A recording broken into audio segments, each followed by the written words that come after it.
Hello, it's E2 World Trade District here. This is a tutorial for the Holobuilder on Earth2. I dropped a couple of messages to Hazy in the off-topic channel over the weekend and thought it would be quite a good idea. I shared some of my first goes on the Holobuilder editor, and I thought I should be able to do a tutorial and explain some of the functionality around it as well. When you log into Earth2 and you go to the editor, you're kind of presented with this screen. You may not have any blueprints. I've already got some here that I've already done. You've got map functionality to the top left, so I'm currently on a map view here, but you can also then look at satellite view. I've done a search in Latvia, just trying to find a flat field, just so it's quite easy to see the grid lines on that. And then you've also got a 3D view here to kind of click on as well. You've also got some functionality in terms of zooming in and out, and you can obviously zoom to grid, so a bit like the main map within when you look to obviously buy and search on land within Earth2. So first off, let's create a new blueprint. Now as soon as you click on that, you'll see the grid lines come up, and there's a menu bar on the right hand side, and there's a lock function on the left hand side there as well. So let's just call this demo video.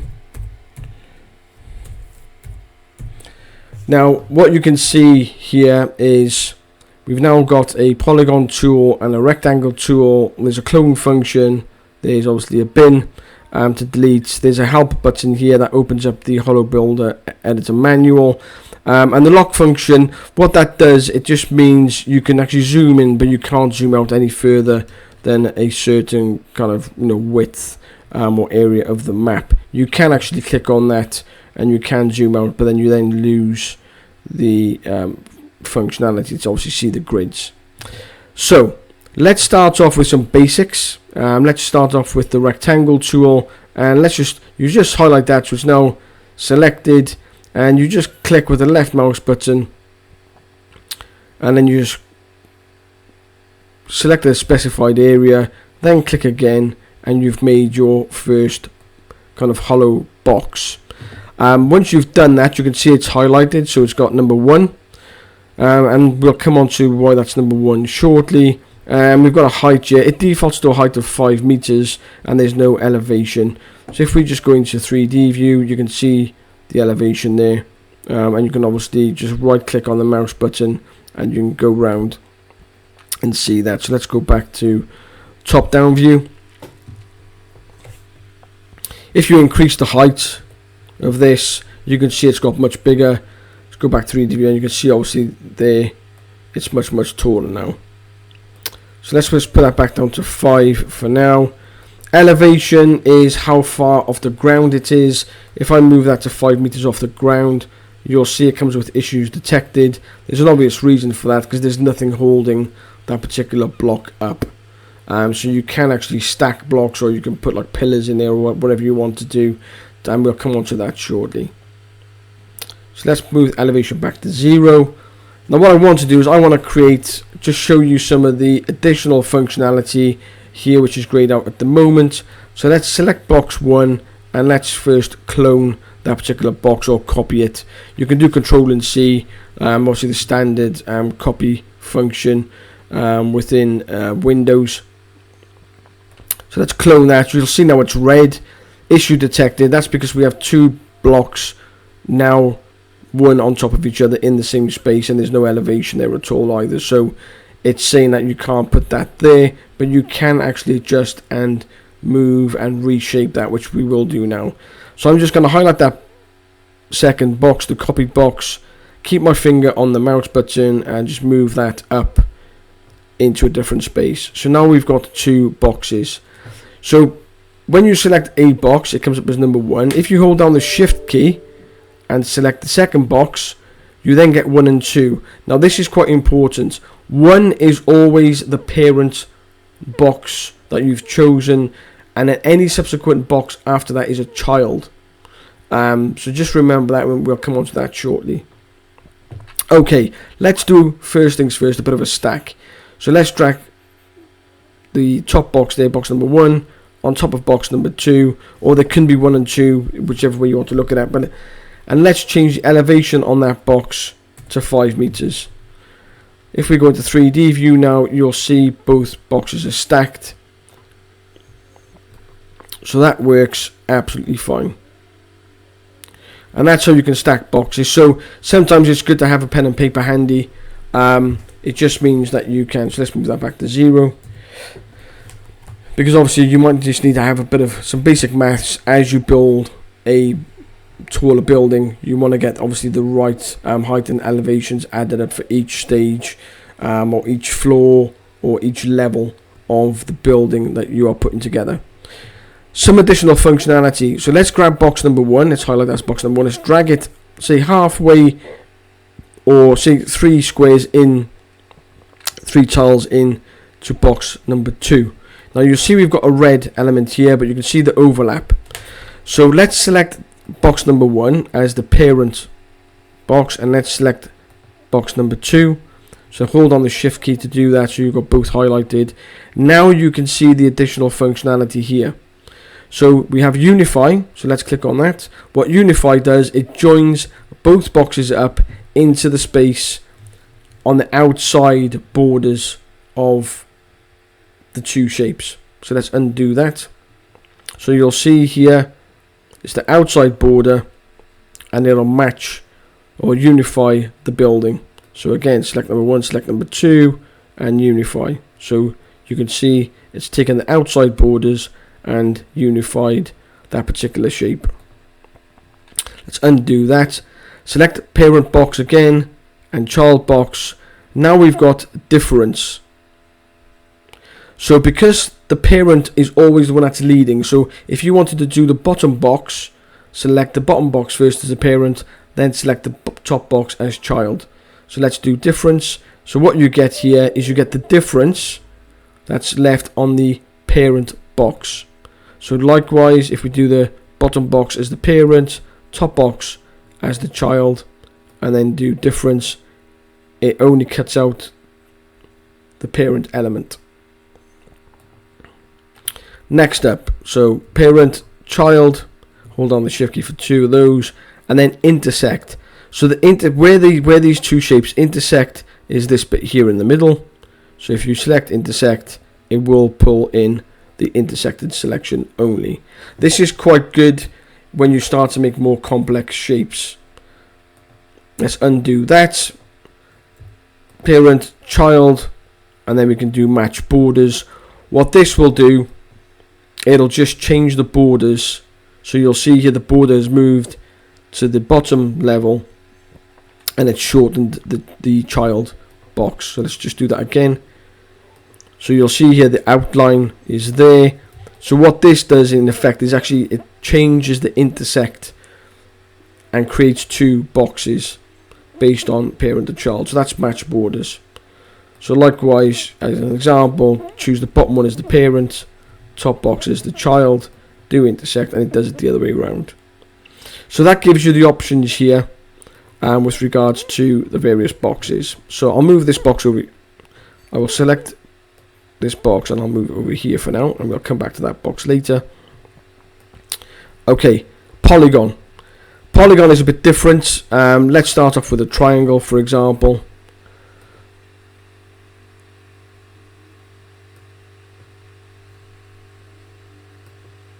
So you have 3. You can have as many points as you want. My triangle's a bit wonky, so I've done that on purpose. So it's not quite equilateral. So what you can do is when you click on any one of these points, they will highlight as red. That means you can drag them. So if you come back off again, select the box, you get 3 points. If I select this point, it'll go red. But now you will see intermediary points that you can also select. I want to move this way just 1. So my triangle is now equilateral. So let's look at those points again. So let's select this point here. If I now click on this intermediary point, then I get more intermediary points, and then I get more intermediary points. What that does mean is you can actually start to shift out the shape that might be too difficult from that one. Let's try this one here. If it won't allow you to move them, then it won't actually move it for you. So let's do that again. Select that one, select that one. Let's move out that point. So you can start to create really intricate designs.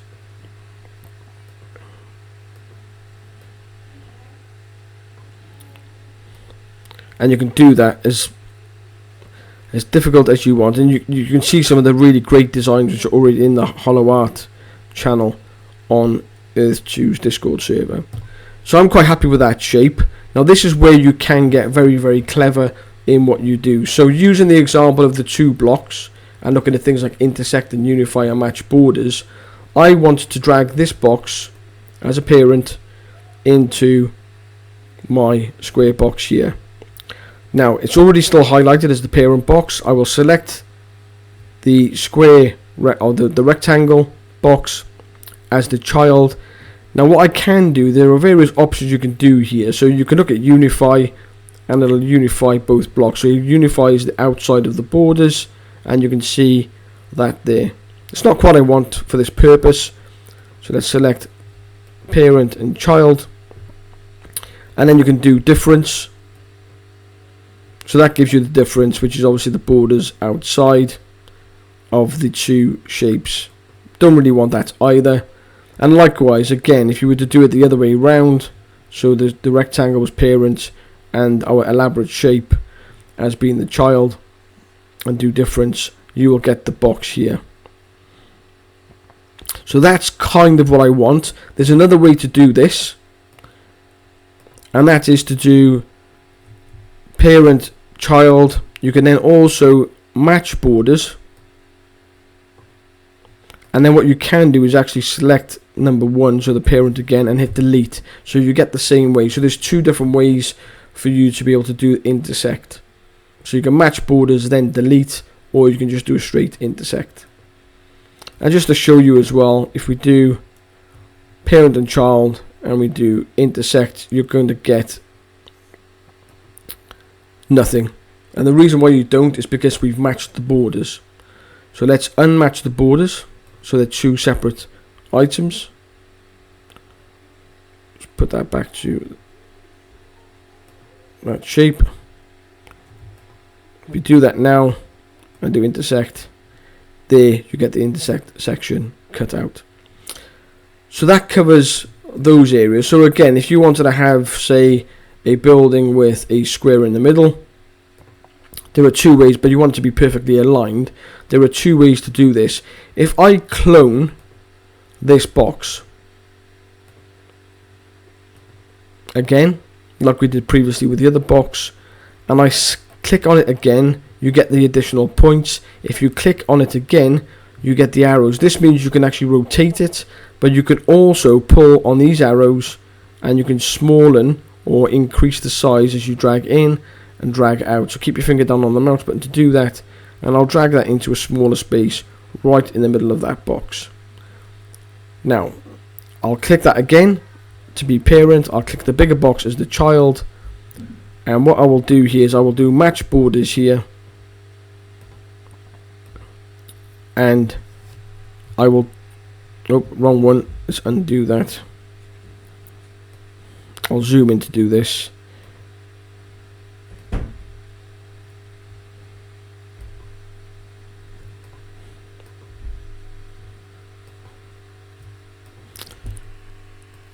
I don't know why it's not letting me do that. Hang on, if I undo match borders,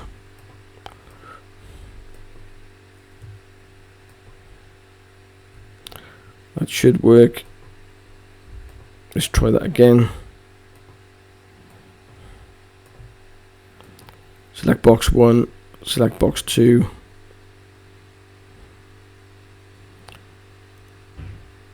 If I do difference, actually, there we go. So by doing difference, normally what you can do is you can actually do the other option, but if you do difference, what it's done, because I selected the parent box as the main difference, it's now giving me a nice rectangle with a perfectly aligned smaller rectangle within the bigger box. So you can do that as well. So this is where you can, as I said, get really elaborate with your designs. So it's quite important to understand the relationship between the parent and the child in terms of the additional functionality here. Now what we can do is we can get a bit more funky. If I drag this box here, but what I'll do is I can add that onto there, and what I will do now is I'll match the border of these two, and then I can unify. So I've now got quite a funky shape on this side, and you can start to do some really interesting things in here. Like you can draw in a triangle here as a shape,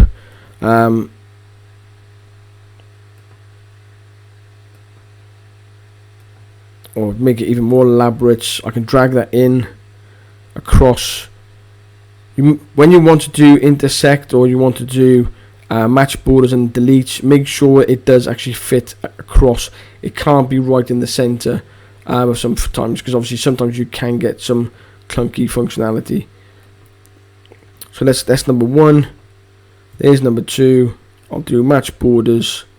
I'll select number one again, and I'll delete that, and now we've got a bit more of a funky shape. So you can actually do some really elaborate things here. And what I can do now is, let's leave this as my bottom box.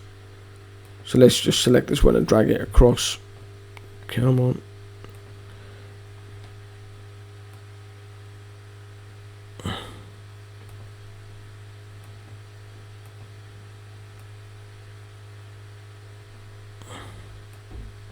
And I'll take my more elaborate box and I'll place it directly on top, and I'll change the elevation there to 5.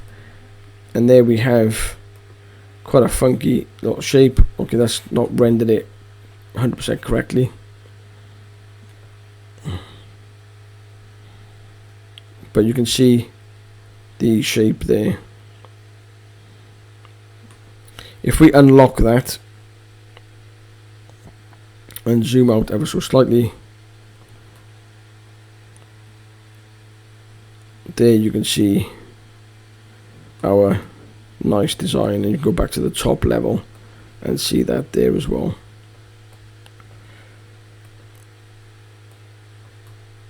Just quite a unique shape and building. Obviously if you want to just layer this up, all you have to do is, what I tend to do myself is to draw further shapes, but I'll draw the shapes separately over here. So if I just do a basic triangle here, I will move this, then I will select it,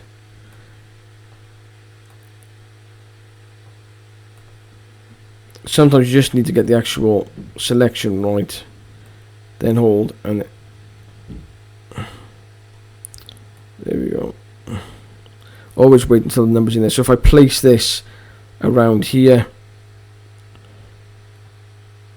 now what I can do is I can layer this further. So I know the elevation is 10, so I can call that 10, and I can increase the height of my triangle shape to say 25.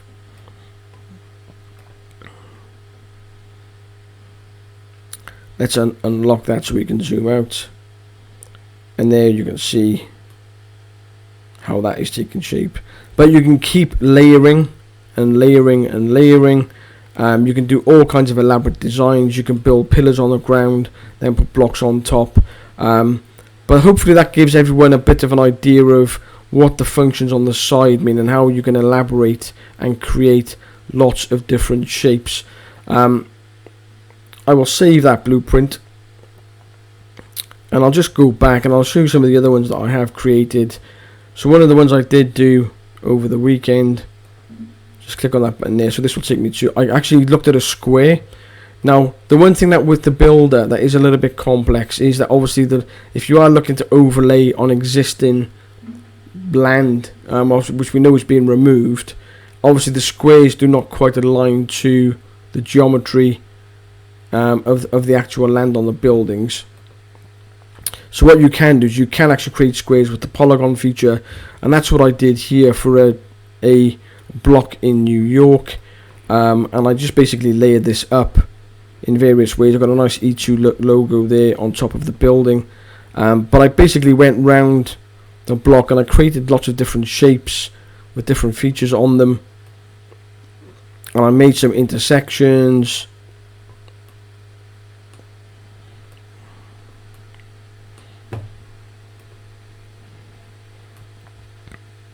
So I can see here, like a nice little triangle in there.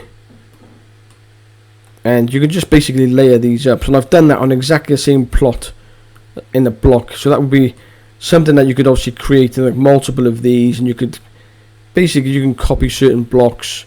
And you can redistribute these. But that's just a really funky way. Now you can be quite adventurous with your height as well. I think my biggest one here is about 500 meters. Like the Burj Khalifa in Dubai is over 800 meters high. So you can be quite adventurous with your height. Obviously the cost implementation of this one's pretty big in terms of square meterage. But these are the kinds of things that you can do in smaller or big. That's a fairly big plot of land. If you look at some of the smaller ones, for example, I've done a suburban block, which again is on a fairly bigger piece of land, but it's far, far cheaper to build, but you are covering quite a bit of decent space. And again, you can be quite elaborate with your designs here and how these things actually work.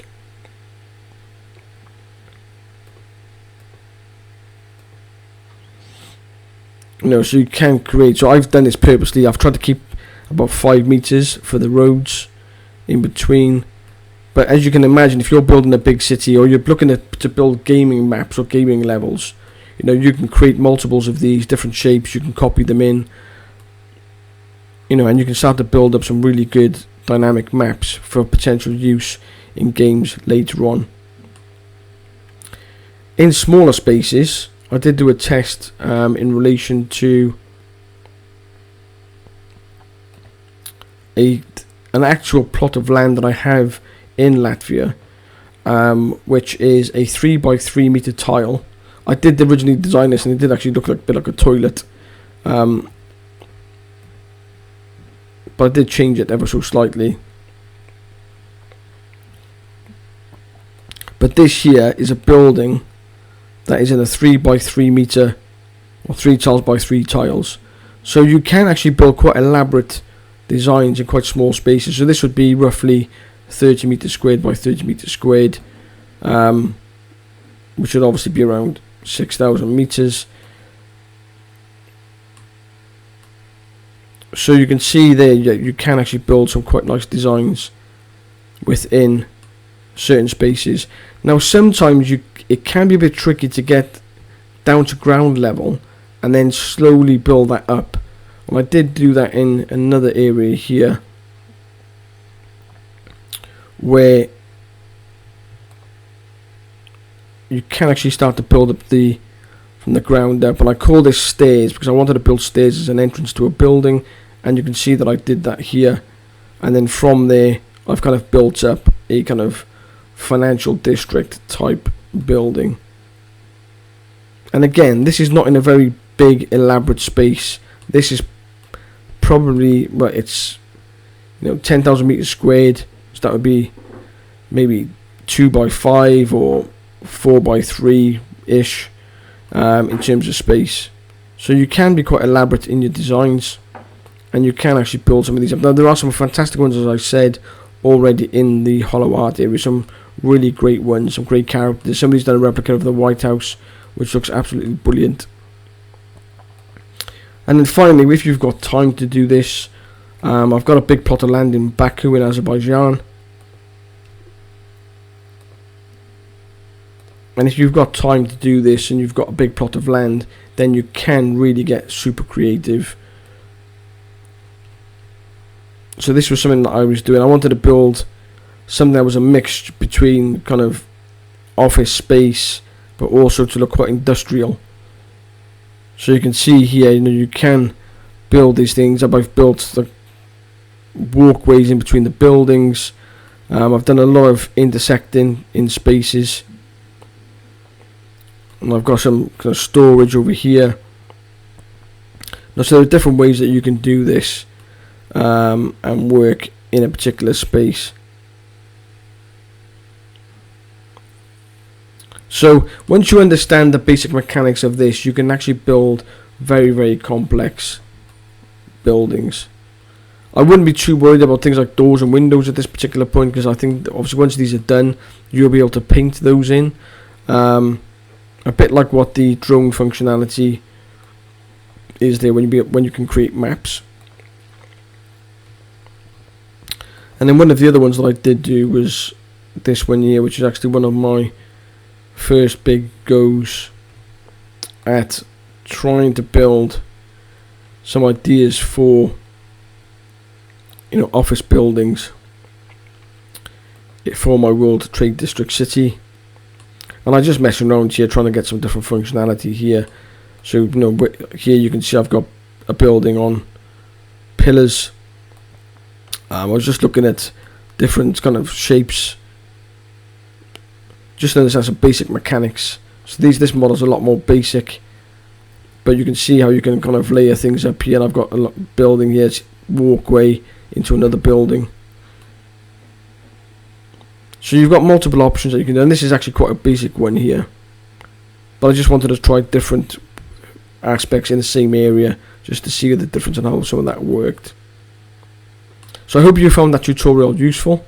It's all about understanding the mechanics here around the Unify, you know, the difference, the intersect, and once you've understood that and understanding how you can make the polygons to become really elaborate shapes, and once you understood that, then you'll be well on your way to designing some excellent hollow buildings.